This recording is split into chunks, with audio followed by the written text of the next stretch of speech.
90-এর পরে 28 বছর বন্ধ ছিল ডাকসু। 19 সালে তার তালাটা খুলেছিল। একটা ডাকসুর বিষয় এইটা তো একেবারে আমার সাথে ওতপ্রোতভাবে জড়িয়ে আছে, এবং ডাকসুতে প্রোগ্রাম তো দূরের কথা, ডাকসুতেই বোধহয় আমার ওই ডাকসু হামলার পরে আর বোধহয় ওইভাবে খুব বেশি ফ্রিকুয়েন্ট যাতায়াত ছিল না। এমনকি আমার রুমে আমার কিছু কাগজপত্র ছিল, সেটা বোধহয় নিতেও আমার আশা হয়নি। কারণ হচ্ছে তারপরে কোভিড চলে আসছে, আর আসলে পরিস্থিতির এত প্রতিকূল ছিল, তো অনেক বছর পরে আর কি ডাকসুতে। এখন আমার রুমে যদি তালা না ভাঙে তাহলে আমার দেয়া তালাতেই ওইখানে কিছু কাগজপত্র আছে, এবং আমার সার্টিফিকেটের বিষয় ওই একটা ফাইল ছিল, ওই হামলাতেই বোধহয় হারাই গেছে। আমি সার্টিফিকেটটাও এখন পর্যন্ত তুলি নাই, প্রয়োজন পরে নাই কোনো কারণে, যে কারণে আমি এখন পর্যন্ত তুলি নাই। এবং সেই হামলার ভুক্তভোগী সাক্ষী এখানে 2-4 জন থাকতে, ইয়ামিন কি আসছে? আচ্ছা, বিনিয়ামিন আছে, আরমানও শুরু থেকেই এই অ্যাক্টিভিটিস সবসময় ছিল, এবং বেনজির আপুরা তো বের হয়ে গেছে। স্যার তো আছেন, সেটা বলছি যে আজকে স্যারকে পাবো এখানে এই জন্য আসা যে স্যার হচ্ছে একটা ওই সময় স্ট্যাটাস দিয়েছিল এই ঘটনাকে কেন্দ্র করে, যে শিক্ষকরা বা প্রক্টর এত নীরব।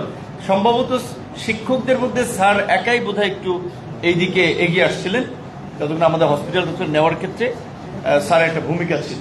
তো আজকে ভাবছি প্রোগ্রামেও পাবো, একটু দেখা হবে, অনেকগুলো কারণে এই প্রোগ্রামের কাজা।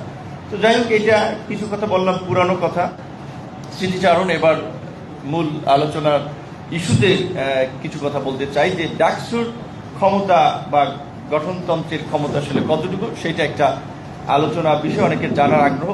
সামনে ডাকসু নির্বাচন হচ্ছে এবং নির্বাচন হবে, এটা আমরা প্রত্যাশা করি। নির্বাচনটা হওয়া দরকার ছিল, আমি মনে করি আরও আগে। এত লেট কেন হবে এইরকম একটা অভ্যুত্থানের পরে? যে বিশ্ববিদ্যালয়ের ছাত্ররা 71-এ যেটা বলে একটা দেশকে স্বাধীন করে ফেললো, 90-এ একটা সামরিক স্বৈর শাসনের উচ্ছেদ করলো, 2007 সালেও যদি আমরা দেখি 111-এরও প্রথম এই সামরিক স্বৈর শাসকদের বিরুদ্ধে আঘাতটা কিন্তু ঢাকা বিশ্ববিদ্যালয় থেকে এসেছিল। এবং সর্বশেষ জুলাই, অবশ্যই সারা বাংলাদেশের ছাত্র তরুণদের স্যাক্রিফাইস আছে, কিন্তু লিডারশিপটা বিভিন্ন কারণে ঢাকা বিশ্ববিদ্যালয় দিয়েছে।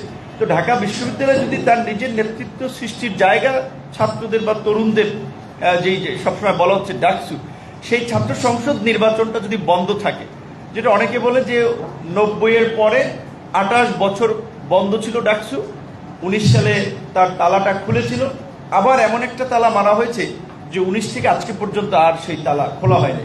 তো এখন এই প্রশাসন ডাকসু আয়োজনের মোটামুটি একটা প্রস্তুতির দিকে যাচ্ছে।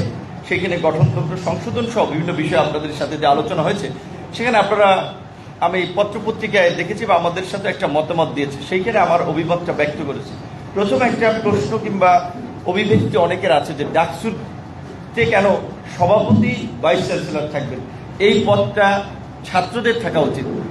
আপনাদের মতের সাথে, মানে বিনয়ের সাথে আমি দ্বিমত পোষণ করে বলবো যে আমাদের দেশের কালচারে কিংবা আমাদের দেশের অবস্থার প্রেক্ষাপটে আমার ব্যক্তিগত মত হচ্ছে, ডাকসুতে যে দুটো পদ শিক্ষকদের রয়েছে, একটা হচ্ছে কোষাধ্যক্ষ আর একটা হচ্ছে আপনার এই সভাপতির পদটা, এই দুটো পদ শিক্ষকদের মধ্যে বোধহয় থাকলে ডাকসু কিংবা ছাত্র সংসদের ফাংশনিংয়ে ভালো হবে।